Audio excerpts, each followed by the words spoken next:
Dalam dialog hari ini.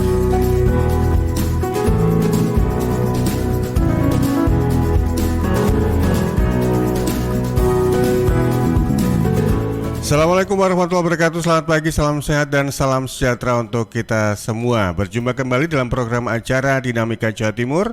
Edisi hari ini, hari Senin, tanggal 14 Juni tahun 2021. Dan hari ini, kalau melihat dari database yang kami miliki, diperingati sebagai Hari Donor Darah Sedunia. Baik, tapi kita tidak membahas tentang donor darah, meskipun kita tahu donor darah itu adalah sesuatu perbuatan yang mulia. Kita membahas tentang dilema pembelajaran tatap muka saat pandemi antara mengejar pelajaran atau menjaga kesehatan. Sudah tersambung via Zoom bersama dua narasumber, yaitu ada Pak Muhammad Isa Ansori dari Dewan Pendidikan Provinsi Jawa Timur, kemudian ada Dr. Arif Hargono. Beliau koordinator program studi manajemen kebencanaan Sekolah Pasca Sarjana Universitas Erlangga UNER. Dan untuk program Dinamika Jawa Timur ini juga bisa Anda dengarkan secara serentak di beberapa LPP, lembaga penyiaran publik lokal, dan LPS, lembaga penyiaran swasta, diantaranya Radio Persada Kabupaten Blitar, Radio Praja Angkasa Trenggalek, Radio Kanjuruhan Malang, Radio Suara Kota Probolinggo, Radio Wika Mojokerto, Radio Magetan Indah, Radio Malawo Pati Bojonegoro, Radio Ralita Pamekasan, Radio Suara Sampang, Radio Suara Madiun, Radio Suara Pacitan, Radio Ramapati Kota Pasuruan, Radio Suara Anjuk Ladang, Ersal Nganjuk, Radio Mahardika Bondowoso, Radio Guyub Rukun, RGR Tulungagung, Remaja Klasik Radio Malang, Pradia Suara Tuban, Suara Jombang, dan E-Station. Serta untuk streaming audio visual atau secara tampilan visual bisa Anda lihat juga di channel YouTube kami, LPPL Radio Suara Sidoarjo. Baik, saya sudah tersambung dengan dua narasumber yang luar biasa. Saya sapa terlebih dahulu. Assalamualaikum, selamat pagi Pak Isa dan Pak Arif Hargono, apa kabar? Waalaikumsalam warahmatullahi wabarakatuh. Sehat ya Pak? Luar biasa. Ini kalau lihat dari istilahnya itu penampilannya dan juga semangatnya, saya lihat prinsipnya yang dimiliki oleh bapak-bapak berdua ini adalah I love Monday. Biasanya kan I hate Monday gitu ya. Luar biasa. Baik Pak Isa dan juga Pak Arif Hargono, sebelum kita masuk dalam tema kita, ada insert dulu dari redaksi terkait dengan pembelajaran tatap muka, atau istilah lainnya ada yang mengatakan STM, Sekolah Tatap Muka, dari catatan redaksi berikut ini.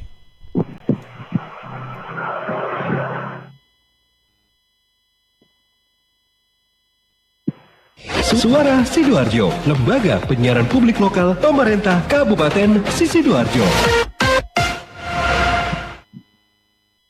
Karena kita sedang mengakselerasi vaksinasi, setelah pendidik dan tenaga pendidikan di dalam satu sekolah sudah divaksinasi secara lengkap, pemerintah pusat, pemerintah daerah, atau kantor Kemenak mewajibkan satuan pendidikan tersebut untuk menyediakan layanan pembelajaran tatap muka terbatas dengan menerapkan protokol kesehatan.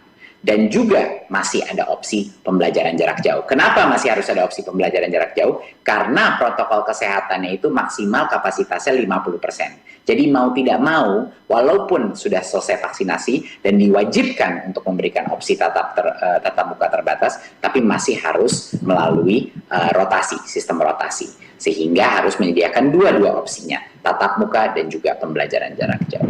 Tapi poin kedua yang terpenting adalah orang tua atau wali murid boleh memilih, berhak dan bebas memilih bagi anaknya apakah mau melakukan pembelajaran tatap muka terbatas atau tetap melaksanakan pembelajaran jarak jauh.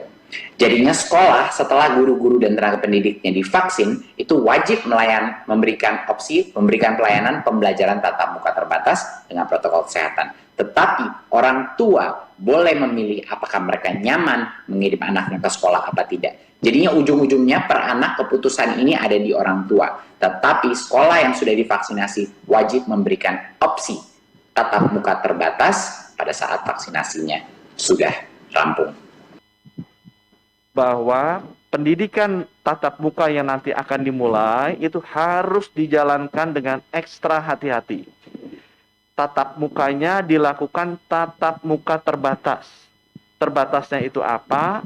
Pertama, hanya boleh maksimal 25% dari murid yang hadir.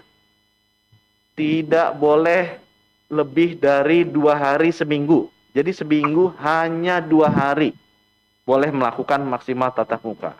Kemudian setiap hari maksimal hanya 2 jam. Ya, jadi dipastikan oleh beliau bahwa pendidikannya dilakukan dengan metode tatap muka yang terbatas. Terbatasnya adalah tersebut maksimal 25% dari jumlah murid yang boleh hadir, maksimal seminggu hanya boleh 2 kali, dan maksimal sekali datang hanya boleh 2 jam. Dan opsi untuk menghadirkan anak ke sekolah adalah ditentukan oleh orang tua. Dan tugas kami diberikan juga kepada Pak Panglima dan Pak Kapolri, semua guru harus selesai divaksinasi sebelum mulai. Jadi mohon bantuan juga kepala daerah, karena vaksinnya kita kirim kepada kepala daerah, prioritaskan guru dan lansia, terutama guru-guru ini harus sudah divaksinasi sebelum tatap muka terbatas yang tadi kami sampaikan dilaksanakan. Suara Sidoarjo, Lembaga Penyiaran Publik Lokal Pemerintah Kabupaten Sidoarjo. Iya, baik, itu tadi sedikit penjelasan dari dua menteri sekaligus. Yang pertama adalah Nadiem Makarim, Mendikbudristek, kemudian Budi Gunadi Sadikin, Menteri Kesehatan, terkait dengan SKB, Surat Keputusan Bersama 4 Menteri dan Panduan PTM Pembelajaran Tatap Muka untuk jenjang mulai dari PAUD, pendidikan dasar dan menengah yang ditetapkan oleh Kemendikbud. Hal ini terkait dengan upaya dari pemerintah untuk akan memberlakukan pembelajaran tatap muka pada tahun ajaran baru di tahun 2021-2022. Dan sejauh mana untuk Provinsi Jawa Timur, bagaimana kesiapannya dan apakah memang sudah mendesak itukah untuk dilakukan pembelajaran tatap muka? Saya terlebih dahulu ke Pak Isa. Pak Isa, untuk pembelajaran tatap muka di tingkat mulai dari PAUD sampai ke TK, SD, SMP, SMA atau SMK, itu apakah memang mendesak untuk dilakukan pada saat bulan Juli bulan depan ini, Pak Isa? Iya, jadi kalau melihat data yang ada sejak bulan Agustus 2020, kawan-kawan di Komisi Nasional Pendidikan Jawa Timur, kemudian kawan-kawan di Dewan Pendidikan Provinsi Jawa Timur melakukan semacam survei kesiapan sekolah. Nah, dari data survei yang ada itu ada sekitar 5.000 guru dan kepala sekolah di seluruh Jawa Timur yang kita coba survei. Dari 5.000 itu ada sekitar 1.500 sekolah, ya kan? Jadi dari 5.000 guru dan kepala sekolah yang kita data itu 93% mengatakan siap, sedangkan sekolah yang kita data itu 80% mengatakan kesiapan tahun 2020 bulan Agustus. Nah, dalam proses perkembangan itu saya kira pemerintah juga mulai memastikan dengan adanya vaksinasi kepada kawan-kawan guru, kemudian di pemerintah kabupaten kota maupun provinsi juga sudah mulai masif dilaksanakan semacam vaksinasi untuk masyarakat. Nah, menurut saya kalau melihat data-data yang ada itu sekolah saya kira sudah siap, sehingga kemudian apa yang disampaikan oleh Pak Menteri bahwa bulan Juli 2021 proses belajar tatap muka akan dimulai, menurut saya itu adalah sebuah kepastian di tengah ketidakpastian yang ada. Ya, kalau itu kemudian menjadi momentum untuk melaksanakan belajar tatap muka, mulai hari ini sekolah semua harus mempersiapkan seperti apa proses belajar di tengah pandemi yang tidak pasti ini bisa dilaksanakan. Nah, tadi saya mendengar itu ada beberapa panduan bagaimana melaksanakan proses belajar tatap muka di sekolah, dan tentu ini sifatnya juga tidak wajib. Ini adalah pilihan bagi yang belum siap, dipersilakan untuk tetap melanjutkan proses belajar daring. Bagi yang sudah siap, saya kira juga harus dilayani proses belajar di sekolah. Nah, karena sudah dipastikan bahwa sekolah itu aman, kemudian gurunya aman, tidak ada alasan lagi bahwa proses belajar tatap muka akan ditunda-tunda lagi. Iya, Pak Isa, untuk sekolah dari berbagai tingkatan ini yang menyatakan siap untuk melakukan PTM atau pembelajaran tatap muka itu, apa yang di asesmen ini Pak Isa? Apakah menyodorkan permohonan kepada Dinas Pendidikan setempat, kemudian ada tim yang akan melakukan survei, atau bagaimana prosedurnya? Nah, pemerintah provinsi maupun kabupaten ini kan sudah memulai uji coba, ya kan, beberapa waktu yang lalu, bagaimana proses belajar tatap muka di tengah pandemi. Nah, di dalam pelaksanaan itu kan kemudian protokol kesehatan dijalankan, misalkan jumlah siswa tidak lebih dari 50%. Kemudian sistem belajarnya itu diserahkan pada sekolah masing-masing. Yang penting protokol kesehatan itu dijaga. Nah, saya kira ini bagian-bagian dari upaya memastikan bahwa proses belajar tatap muka harus segera dimulai. Iya, jadi tanpa harus ada surat persetujuan terlebih dahulu.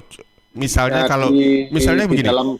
Kalau ya, di sebuah sekolah di SMP di kawasan Sidoarjo misalnya ya, akan melakukan pembelajaran tatap muka tanpa harus persetujuan dari pihak Dinas Pendidikan setempat, buka, yang penting mematuhi protokol kesehatan, mereka bisa buka, seperti itu. Dinas Pendidikan memberi ruang untuk segera dibuka. Nah, sekolah kemudian membuat semacam MOU atau surat persetujuan dari kesiapan orang tua. Dari kesiapan itu bagi yang belum siap, maka masih dipersilakan untuk belajar di rumah dengan catatan bahwa orang tua juga harus mendampingi. Nah, bagi yang sudah siap, kawan-kawan guru juga harus melayani bagaimana proses belajar di sekolah. Sehingga nanti sekolah itu punya tugas dua. Pertama, melayani yang belum siap, dan yang kedua, melayani yang sudah siap. Sehingga ada semacam tim teaching yang akan dijalankan di sekolah. Ya, jadi sekolah harus melayani online dan juga offline begitu ya Pak Isa ya? Iya. Baik, sebelum saya ke Pak Arif, Pak Isa, dari kalau dalam PTM mendatang ini berarti Dewan Pendidikan mensupport begitu ya? Kalau misalnya sudah mulai ada dilakukan pembelajaran tatap muka, meskipun kita tahu di beberapa kawasan di Provinsi Jawa Timur ini ada yang juga perlu mendapatkan perhatian karena jumlah kasus barunya juga cukup relatif banyak begitu. Misalnya di Bangkalan, di beberapa kawasan lain juga saya lihat dari peta sebaran COVID itu juga tidak ada yang zona hijau untuk kalau kita lihat dari kabupaten, kota begitu ya. Lain kalau lihat dari aspek kecamatan. Apakah mengacunya ke zonasi juga ikut menentukan atau bagaimana Pak Iza? Iya, jadi data dari kawan-kawan satuan gugus tugas ya kan, itu kan menjadi data penting sebetulnya. Apakah kemudian sebuah tempat itu, sebuah daerah itu boleh dilakukan atau tidak, sehingga sebetulnya penentuan bahwa belajar tatap muka itu bisa berlangsung atau tidak kan sebenarnya datanya dari kawan-kawan di gugus tugas itu. Nah, belajar tatap muka ini kan sebenarnya bukan keharusan, ini adalah pilihan. Intinya begini, bahwa amanah konstitusi itu cerdas itu penting, sehat itu penting. Tidak boleh ada lagi mendikotomi bahwa apakah sehat atau belajar dulu. Saya kira dua-duanya penting, harus dilaksanakan karena ini adalah amanat konstitusi.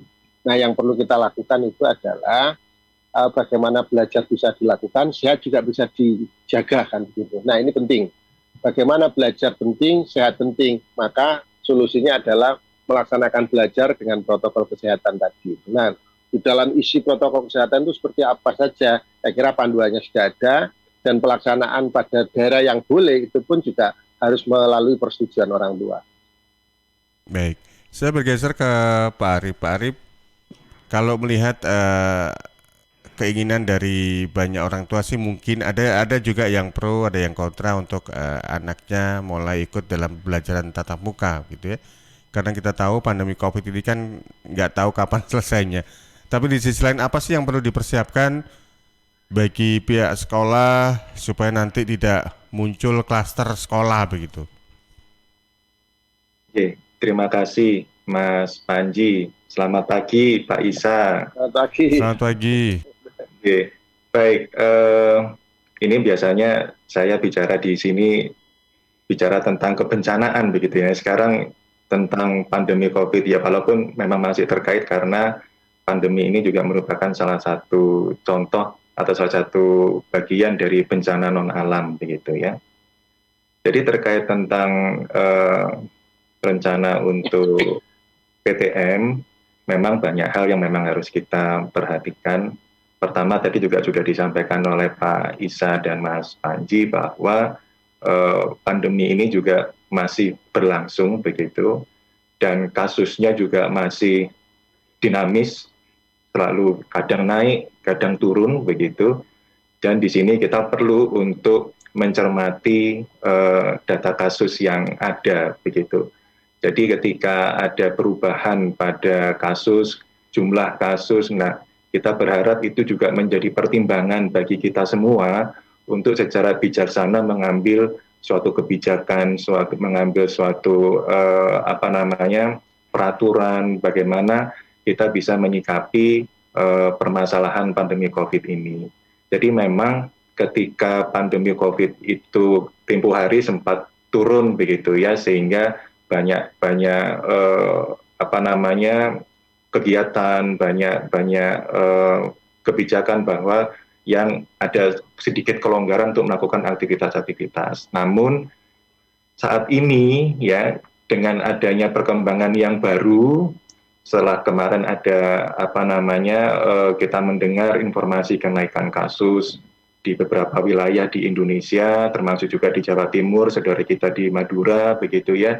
Itu tentunya kita berharap itu juga menjadi pertimbangan kita di dalam kemudian menentukan langkah kita ke depannya.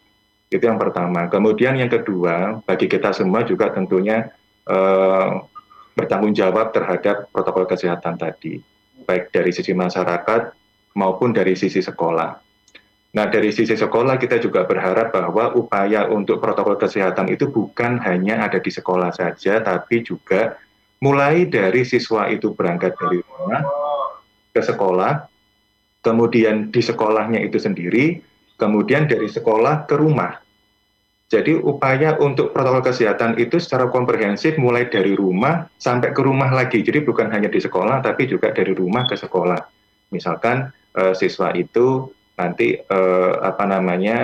berangkat naik apa, dengan siapa, begitu ya, dan seterusnya. Karena potensi penularan itu bukan hanya terjadi di sekolah, tapi juga bisa terjadi sejak awal ketika perjalanan dari rumah ke sekolah. Kemudian juga di sekolah itu sendiri. Ya, tadi juga sudah disampaikan oleh Pak Isa bahwa sebagian besar sekolah itu sudah siap untuk melakukan atau untuk menjaga protokol kesehatan. Ya. Nah, kemudian juga dari sekolah ke rumah itu juga harus kita pastikan begitu ya, bagaimana siswa ini ya itu bisa kita jamin memiliki risiko yang kecil untuk tertular begitu. Dan yang juga kita perhatikan bukan hanya siswanya ya, tapi juga yang keluarga di rumah begitu ya, dan tentunya juga elemen yang ada di sekolah, gurunya, kemudian mungkin juga ada tenaga administrasi yang di sana, kemudian mungkin juga ada mulai dari tukang kebun, tukang parkir, semua yang ada di situ juga kita perlu peringatkan tentang protokol kesehatan secara optimal begitu. Nah, kemudian yang juga kita perlu cermati adalah tadi ketika disampaikan bahwa sebagian besar sekolah itu menyatakan siap untuk melakukan PTM begitu ya. Dan itu juga harus kita maintain begitu. Kesiapan itu bukan hanya pada saat awal melakukan PTM, tapi terus begitu ya, karena kalau ini memang berjalan terus begitu, ya itu juga harus kita pastikan bahwa kesiapan itu juga terus. Jadi bukan hanya di awal sekolah itu siap semua begitu ya, ada hand sanitizer dan lain sebagainya, semua pengukur suhu semua, tapi bukan hanya pada awal saja, tapi itu juga harus terus. Nah, itu juga harus ada mekanisme, juga harus ada sistem yang memastikan bahwa upaya itu berkesinambungan begitu. Ya, jadi kita juga berharap bahwa kesiapan ya protokol kesehatan itu pemantauan dan lain sebagainya itu bukan hanya di awal saja tapi juga berlangsung terus karena ini kalau memang dilaksanakan secara terus begitu ya maka kita juga harus pastikan protokol kesehatan juga harus tetap ada begitu dan harus ketat dilaksanakan dan itu juga perlu support dari kita semua untuk memastikan bahwa upaya dari sekolah dari rumah ke sekolah, sekolah ke rumah itu bukan hanya di awal saja, tapi juga terus berlangsung. Itu juga supaya untuk memastikan bahwa protokol kesehatan juga tetap berjalan dengan semestinya. Itu mungkin Mas Panji. Iya, baik. Pak Arif, berarti untuk ini seperti yang tadi Anda sampaikan, takutnya kan di awal-awal itu kita ketat gitu ya. Kemudian di tengah-tengah ini sudah mulai kendor. Itu apa yang perlu dilakukan? Apakah memang harus ada secara random periode waktu tertentu begitu? Ada pengecekan dari pihak-pihak instansi terkait di atasnya, entah itu dari Satgas COVID atau dari Dinas Pendidikan untuk memonitoring begitu. Ya, pertama dari unit sekolahnya. Dari unit sekolah diharapkan mempunyai suatu tim begitu ya semacam task force atau satgas yang memang bertanggung jawab untuk memantau protokol kesehatan di sekolah begitu. Jadi ada dibentuk suatu ya mungkin bagian dari guru atau siapa dan juga mungkin yang lain juga ikut terlibat memantau di sekolahnya itu. Kemudian juga dari support sistem di atasnya gitu mungkin dari dinas pendidikan dan lain sebagainya yang juga ikut melakukan pemantauan. Jadi memang perlu beberapa upaya untuk memastikan tadi gitu dan ada semacam mekanisme ya dan ada suatu sistem yang memang memantau itu. Kemudian melakukan pemantauan dan melakukan protokol kesehatan tadi juga perlu dipikirkan. Ketika melakukan pemeriksaan begitu ya, ketika ada yang dinyatakan positif gitu atau diduga begitu ya, terus mekanisme juga dipikirkan oleh sekolah bagaimana untuk katakanlah sistem rujukannya, sistem pelaporannya begitu. Nah, sehingga itu semua menjadi satu hal yang sangat komprehensif.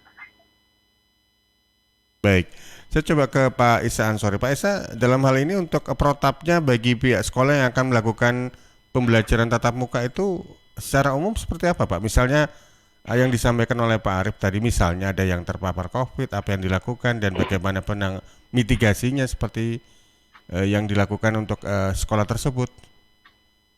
Iya, jadi sebagaimana yang disampaikan oleh Pak Arif tadi, bahwa apa yang menjadi syarat untuk berjalannya proses tatap muka itu bukan pada persoalan tatap mukanya saja, tetapi bagaimana misalkan ada yang diduga. Nah, seperti apa sekolah melakukan.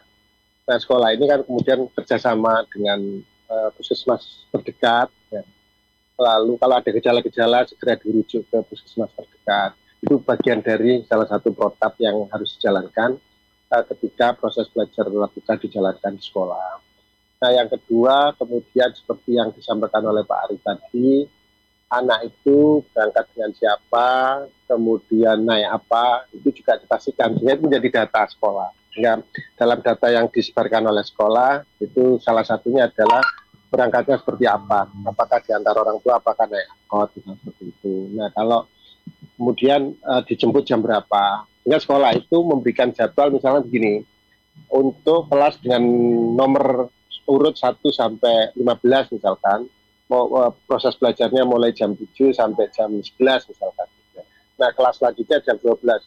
Nah, pada kelas pertama itu orang tua harus sudah diarahkan untuk menjemput di titik tertentu pada jam 10 misalkan. Sehingga anak tidak menunggu lama, begitu proses selesai, orang tua datang, anak dijemput pulang. Gitu. Kalau itu yang dijemput, kalau menggunakan angkutan umum ini kan sesuatu yang memang tidak bisa dikontrol ya, tapi mesti harus dipastikan seperti apa nanti.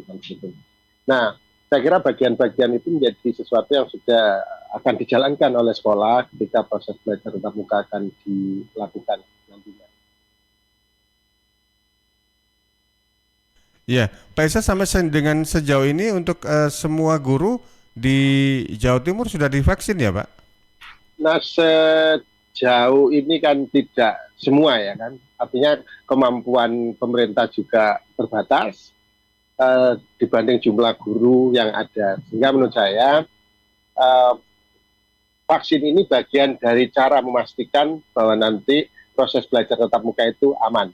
Sehingga bagi guru yang kemudian belum melakukan vaksin, didorong ya kan untuk kemudian segera melakukan itu. Nah, bagi yang kemudian diduga masih mengalami gangguan, maka mereka tidak boleh mengajar. Begitu juga siswa kalau mengalami gangguan juga dipersilakan untuk belajar dengan cara online kan seperti itu. Nah, menurut saya ini bagian-bagian yang akan terjadi dan sekolah sudah menyiapkan bagaimana kalau misalkan nanti proses belajarnya melalui online, maka sekolah juga menyiapkan. Kalau tatap muka, sekolah harus menyiapkan dengan protokol kesehatan yang ketat. Baik, artinya secara Juknas dan Juklak ini masing-masing sekolah sudah tahu begitu Pak Isa? Dinas Pendidikan Provinsi sudah mengedarkan juknis bagaimana belajar selama masa pandemi. Baik, jadi mungkin ketika mereka melakukan pembelajaran tatap muka di bulan Juli yang masuk dalam tahun ajaran baru sudah ini ya, mereka dalam arti kata sudah memahami dan juga tinggal untuk mempraktekannya saja begitu Pak Isa? Iya, karena sebelumnya kan sudah ada uji coba. Bulan September itu ada uji coba, kemudian bulan November juga ada uji coba. Ya, menurut saya pada proses uji coba itu adalah bagian-bagian penting yang akan menjadi tuntutan untuk dijalankan di proses belajar tatap muka. Baik, Pak Isa, Pak Arif, kita jeda dulu dan juga ada beberapa pertanyaan ini dari sahabat pendengar dan pemirsa. Nanti kita akan kembali sesudah kita ikuti beberapa pesan berikut ini.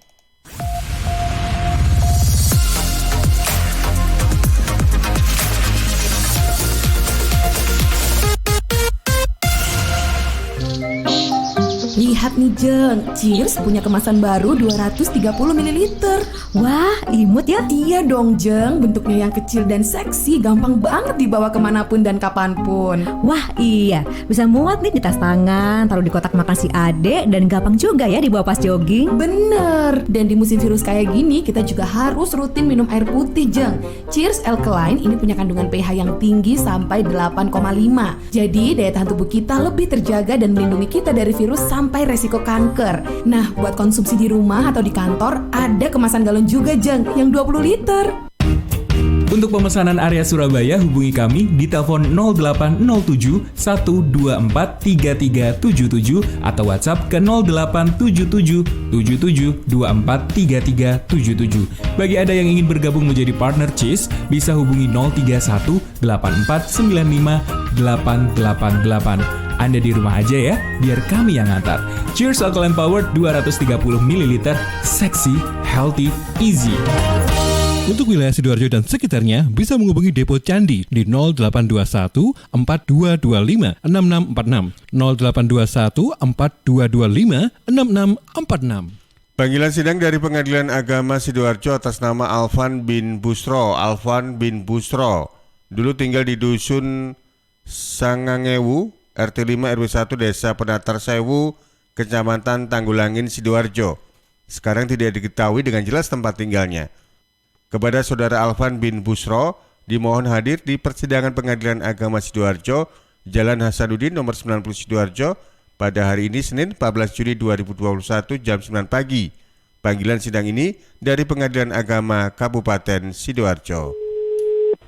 Terima kasih sudah menghubungi Universitas Muhammadiyah Sidoarjo UMSIDA.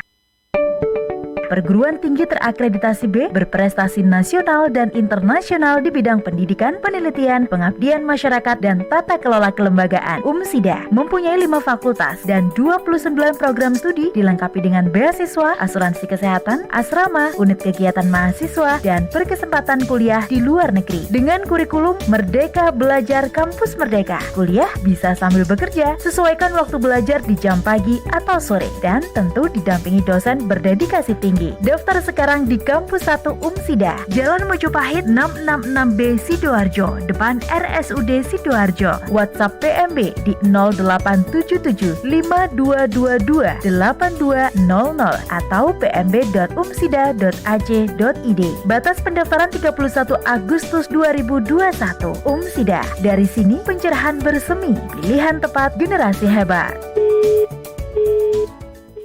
Panggilan sidang dari Pengadilan Agama Sidoarjo atas nama Arif Saputro bin Sodikin.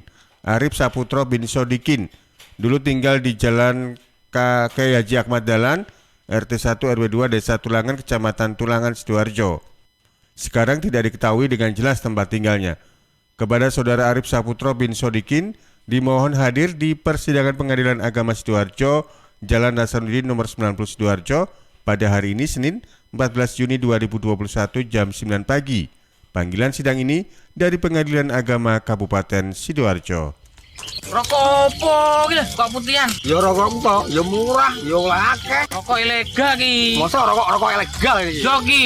Lah awakmu kok roh nek iki rokok ilegal? Rokok ilegal iki gak nek pita cukene. Samen paling roe bandro kuwi lho. Rokoke kudu enek merek karo nama perusahaane sing terdaftar ndek bea cukai. Lokasi pembuatane ndek kene ya gak enek. Terus ndek kene rokok ilegal iki gak enek gambar karo peringatane teko pemerintah. Berarti rokok ilegal gak resmi no? Aduh ya mesti to Lemul. Rokok ilegal merugikan negara. Mergo ora mbayar cukai sing digembangun negara. Walah tutu, sepenting wong-wong gak roh. Loh, gak iso le iki.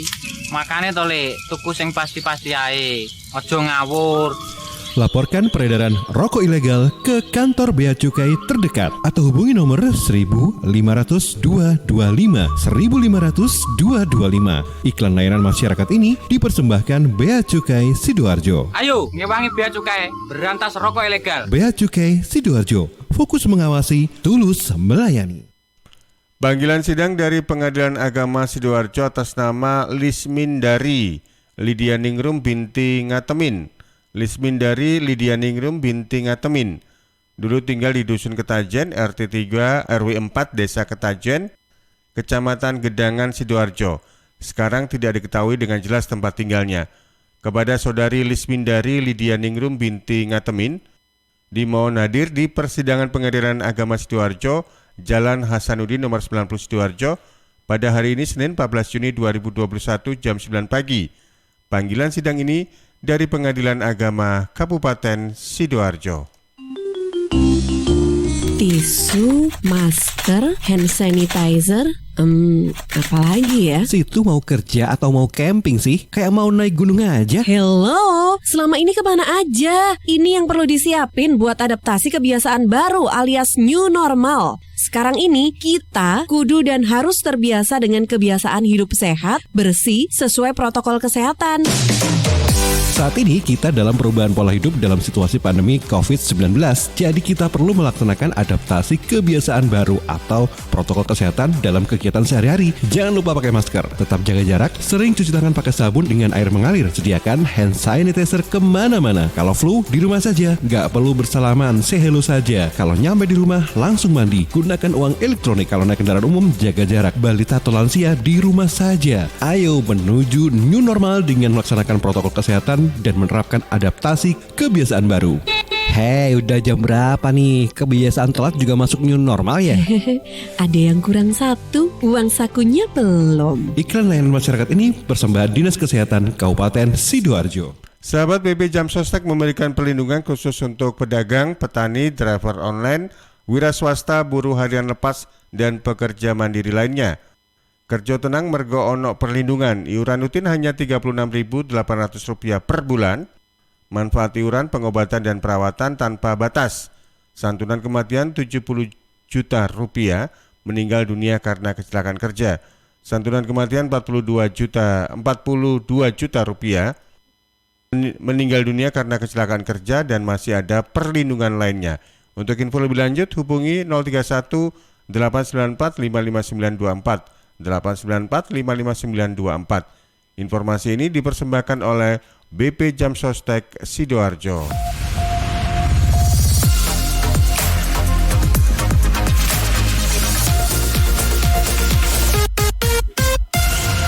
Terima kasih sahabat pendengar dan pemirsa, masih bersama di program Dinamika Jawa Timur, kerjasama dari ALPPL Jawa Timur, Pemerintah Provinsi Jawa Timur, dan Sekolah Pascasarjana UNER. Tema kita adalah dilema pembelajaran tatap muka saat pandemi, antara mengejar pelajaran atau menjaga kesehatan. Sampaikan pertanyaan Anda di 0811 309 1009. Masih bersama dengan dua narasumber, ada Pak Muhammad Isa Ansori, Dewan Pendidikan Provinsi Jawa Timur, kemudian ada Dr. Arif Hargono, beliau koordinator program studi manajemen kebencanaan Sekolah Pascasarjana Universitas Airlangga UNER. Baik, Pak Isa dan Pak Arif, ini ada beberapa pertanyaan yang sudah masuk lewat WA maupun SMS. Saya bacakan ya, Pak. Ya, yang pertama ini ada pertanyaan dari Mas Wahyu yang ada di Krian. Kalau untuk sekolah yang akan mau memberlakukan pembelajaran tatap muka ini izinnya ke siapa? Itu yang pertama. Kemudian pertanyaan berikutnya dari Bu Vina di Peluru Kidul. Pertanyaannya dari Bu Vina ini adalah kan ada yang melakukan online, ada yang offline. Kemudian untuk sekolah itu idealnya 50% atau 25%, karena tadi Bu Vina mendengarkan kalau dari Mendikbud 50%, kemudian kalau yang dari Menteri Kesehatan 25%. Baik, monggo tanggapannya terlebih dahulu Pak Isa. Ya, jadi izinnya kemana ya? Saya kira kan keputusannya sudah dibolehkan, dan tinggal sekarang keputusannya ada di sekolah dan di orang tua. Nah, sekolah tidak bisa menolak ya kan, bahwa proses belajar tatap muka harus dijalankan.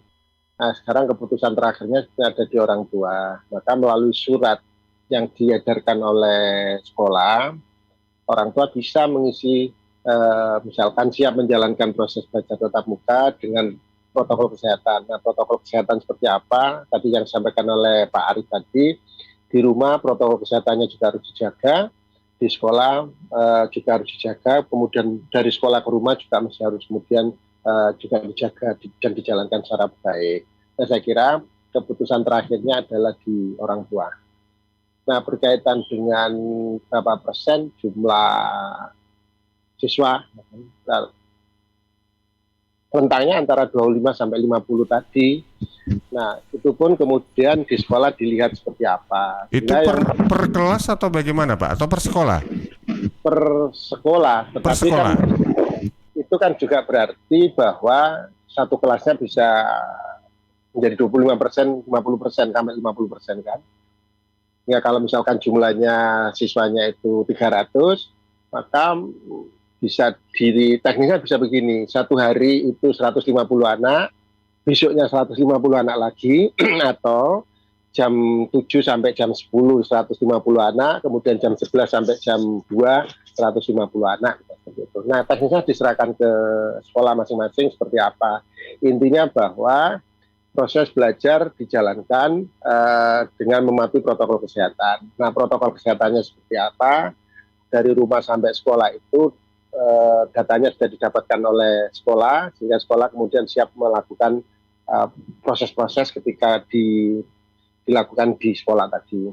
Nah, yang kedua, jumlah siswanya itu tadi antara rentangnya awal-awal kalau misalkan zonanya masih merah, itu kan kemarin ditentukan sekitar 25%. Nah, sekarang prosesnya sudah berkembang. Upaya-upaya untuk pencegahan juga sudah sangat masif dilakukan oleh pemerintah lewat vaksinasi.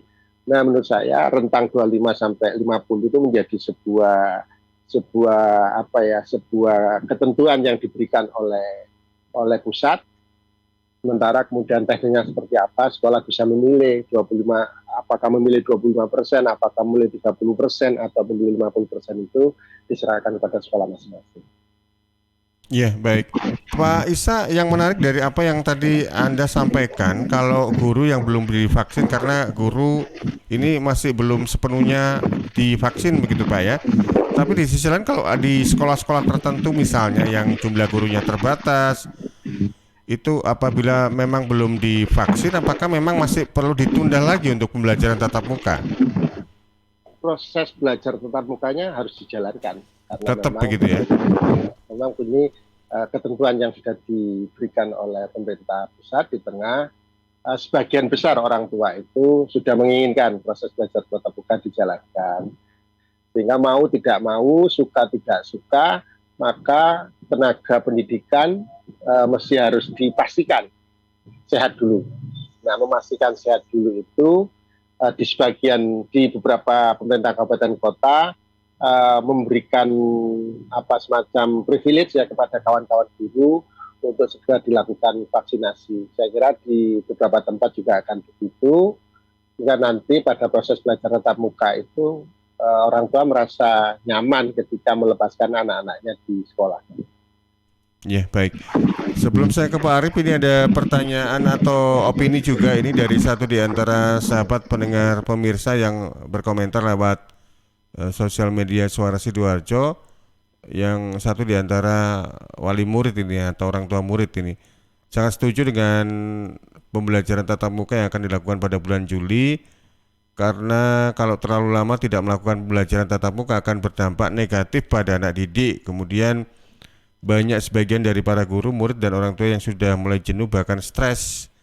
Kekerasan terhadap anak yang tidak terdeteksi, banyak anak yang bermain bersepeda kemana-mana, banyak yang nongkrong di warung kopi, tugas sekolah yang mengerjakan orang tuanya. Kalau sudah begitu, tanggung jawab anak-anak sebagai peserta didik bagaimana? Kemudian anak-anak semakin kurang minat belajar karena kurangnya interaksi pembelajaran secara langsung dengan guru.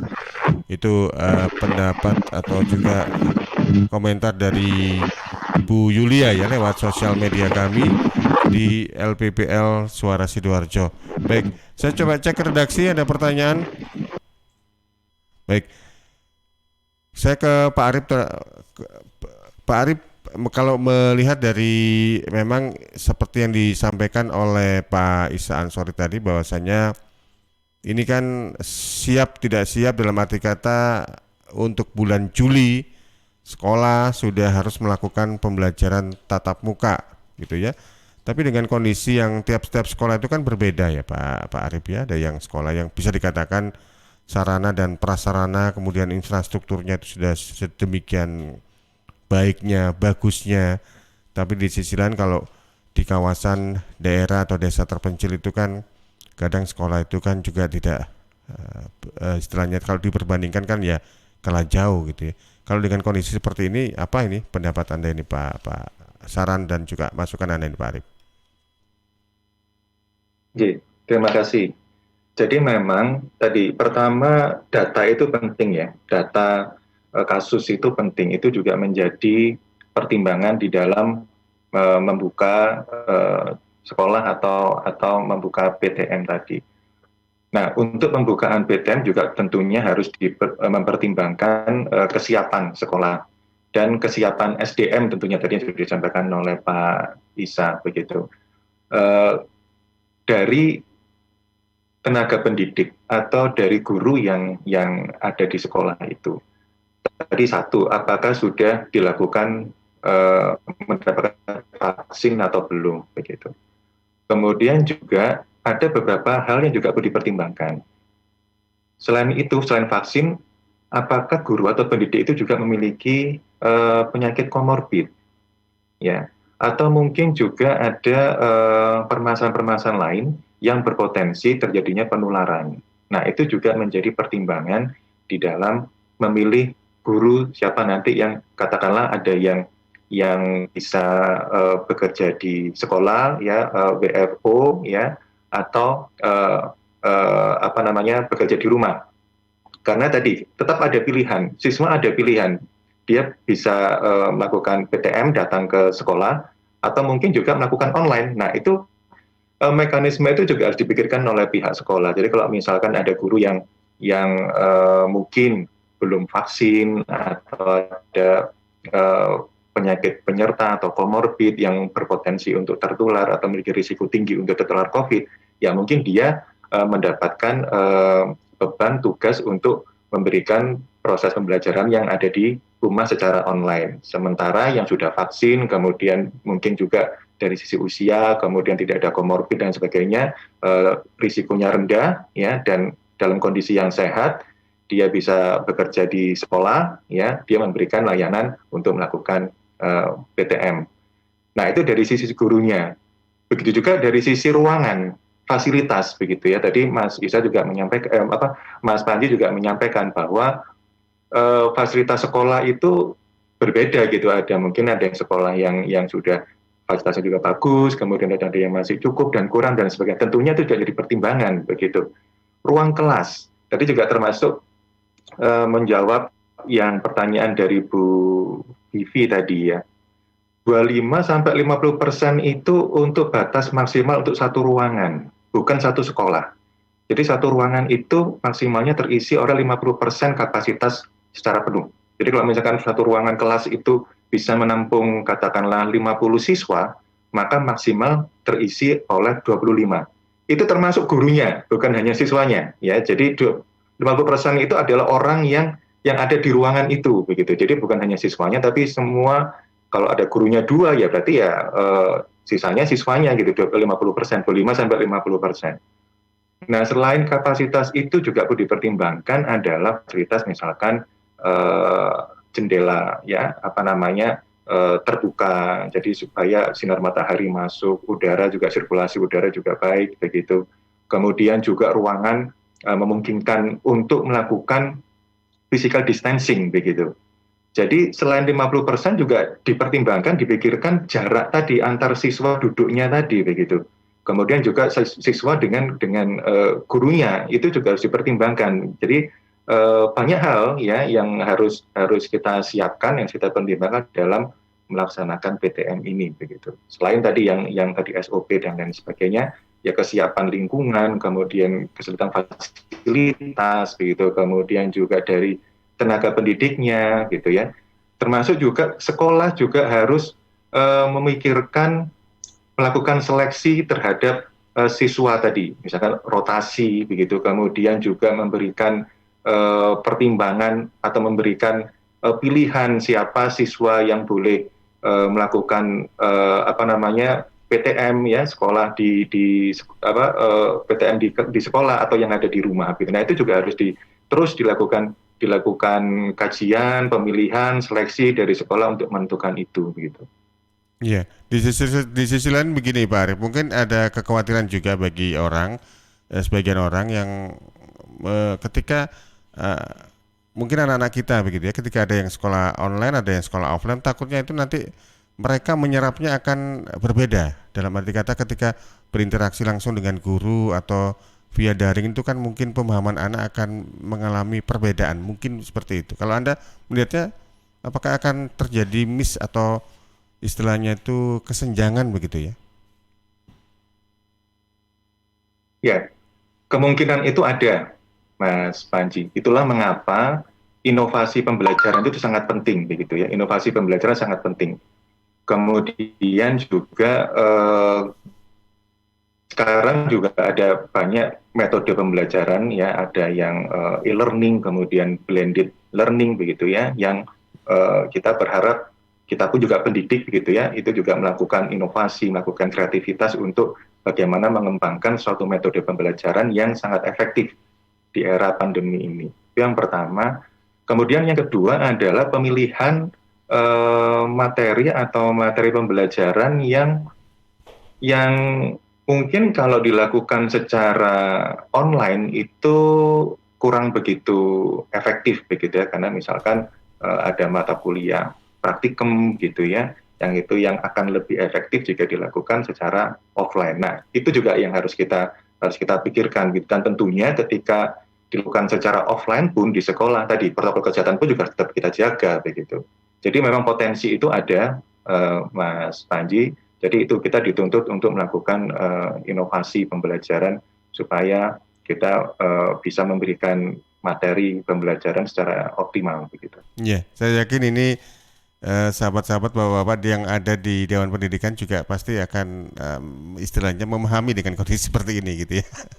Yeah. Karena kalau kita lihat simulasi ini sudah mulai dijalankan, diterapkan di beberapa sekolah ya, mudah-mudahan sih kita berharap tidak ada klaster-klaster sekolah begitu. Baik, Pak Isa, terakhir dari jenengan terkait dengan dilema pembelajaran tatap muka saat pandemi antara mengejar pelajaran atau menjaga kesehatan, Apa ini pesan untuk kita semua, tidak hanya ke pihak sekolah, pihak guru, tapi juga kepada orang tua murid ini, supaya nanti ketika dilakukan pembelajaran tatap muka di semua tingkatan jenjang pendidikan, mulai dari PAUD, TK, SD, MI, SMP, Sanawiyah hingga ke atasnya itu bisa sesuai dengan harapan dan juga tidak memunculkan klaster baru. Monggo Pak Isa. Ya, menurut saya yang paling penting itu adalah bagaimana sehat itu dijalankan, proses pendidikan juga bisa dilaksanakan. Dan menurut saya dua hal penting ini menjadi bingkai bagaimana nanti proses belajar tatap muka bisa dijalankan di sekolah. Sehingga menurut saya yang harus dipersiapkan itu di tingkat sekolah, karena posisinya adalah di sekolah, maka yang paling penting ditekankan ada di tingkat sekolah.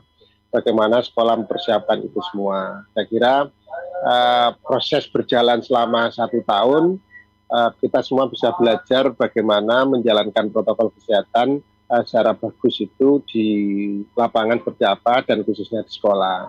Nah, ketika kemudian terjadi sesuatu yang tidak diinginkan, mekanisme juga sudah diatur, bagaimana melakukan kerjasama, dan kalau misalkan ada siswa yang belum siap, saya kira juga ini menjadi pilihan-pilihan yang bisa dilakukan oleh orang tua. Tapi intinya adalah bahwa belajar tidak boleh berhenti. Di masa pandemi ini belajar mesti harus dijalankan dengan protokol kesehatan yang ketat. Saya kira dukungan orang tua, dukungan lingkungan itu menjadi sebuah keniscayaan supaya nanti belajar tatap muka di sekolah itu bisa berlangsung aman. Amin, mudah-mudahan seperti itu Pak Isa, dan kita berharap nanti pada saat pembelajaran tatap muka nanti berjalan dengan tertib, tetap mengacu pada protokol kesehatan, dan juga kita sih selalu berharap juga tidak muncul, mudah-mudahan ya, tidak muncul klaster-klaster sekolah dan segala sesuatunya bisa berjalan dengan lancar. Terima kasih Pak Isa, terima kasih Pak Arief untuk waktunya. Selamat pagi dan juga selamat beraktivitas ini. Ya, demikian tadi sahabat pendengar dan pemirsa, Anda sudah ikuti program Dinamika Jawa Timur untuk edisi hari ini, hari Senin tanggal 14 Juni 2021 dengan tema dilema pembelajaran tatap muka saat pandemi antara mengejar pelajaran atau menjaga kesehatan. Bersama dua narasumber, ada Isa Ansori dari Dewan Pendidikan Provinsi Jawa Timur dan ada Pak Arief Hargono, Koordinator Program Studi Manajemen Kebencanaan Sekolah Pasca Sarjana UNER. Atas nama kerabat yang bertugas, saya Panji menyampaikan terima kasih, selamat pagi dan selamat beraktivitas. Sampai jumpa.